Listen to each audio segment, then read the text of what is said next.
បាទសួស្តីបងប្អូនសម្រាប់បងប្អូនដៃថ្មីដែលមិនទាន់ចេះណាពេលaccount account page របស់យើងដាច់ប្រទេសណាពេលដាច់ប្រទេសសម្រាប់បងប្អូនថ្មីក៏អត់ទាន់ចេះទេហើយពេលយើងដាច់ប្រទេសយើងត្រូវធ្វើរបៀបម៉េចដើម្បីឲ្យ account យើងនឹងបានជាប់ប្រទេសវិញហើយអញ្ចឹងយើងត្រូវធ្វើរបៀបម៉េចហើយ account ទី1ដាច់ប្រទេសមូលហេតុអីវាអាចមកពី admin យើងធ្លាក់មកខ្មែរទី1ទី2វាអាចមួយទៀតអឺវាអាចអឺមកពី VPN របស់យើងដែលមិនសូវល្អអញ្ចឹងបងប្អូនវាធ្វើឲ្យដាច់ប្រទេសដែរពេលខ្លះ admin យើងនៅបរទេសដូចគ្នាប៉ុន្តែក៏វាអាចដាច់ប្រទេសដែរហើយអញ្ចឹងកុំឲ្យរងចាំយូរបងប្អូនកុំភ្លេចមកទស្សនាវីដេអូរបស់ខ្ញុំបន្តទៀតបងប្អូនអញ្ចឹងយើងត្រូវតែចូលនៅក្នុង account Facebook របស់យើងមកយើងចូលក្នុង account Facebook របស់យើងណាដើម្បីយើង check in ឥឡូវយើងចូលក្នុង account Facebook របស់យើងមកអញ្ចឹងយើងចូលនៅក្នុង Facebook របស់យើងមកបងប្អូនយើងចូលក្នុង Facebook មកហើយ Facebook របស់យើងត្រូវតែជា Facebook បរទេសបងប្អូន Facebook បរទេសដែលមាន location នៅបរទេសអញ្ចឹងនេះជា Facebook របស់ខ្ញុំនៅបរទេសអញ្ចឹងដើម្បីយើង check in បានយើងត្រូវយក account បរទេសបងប្អូនយើងចូលកន្លែងនេះមក What's on your mind នេះយើងចុចវាមក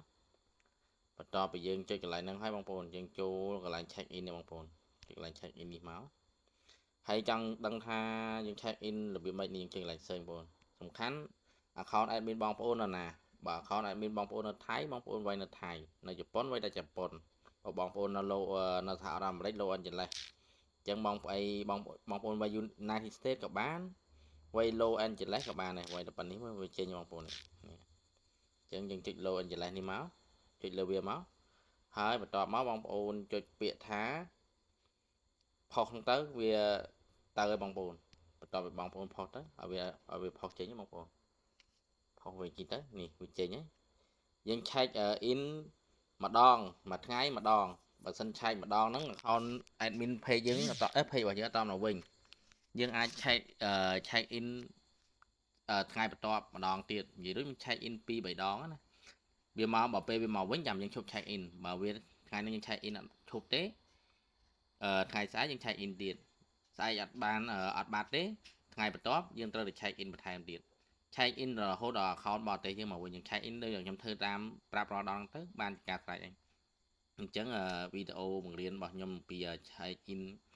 ដើម្បី page សម្រាប់ page ដាច់ប្រទេសមានតែប៉ុណ្ណឹងអរគុណដែលបងប្អូនបានតាមដានរហូតដល់ចប់អរគុណច្រើនសង្ឃឹមថា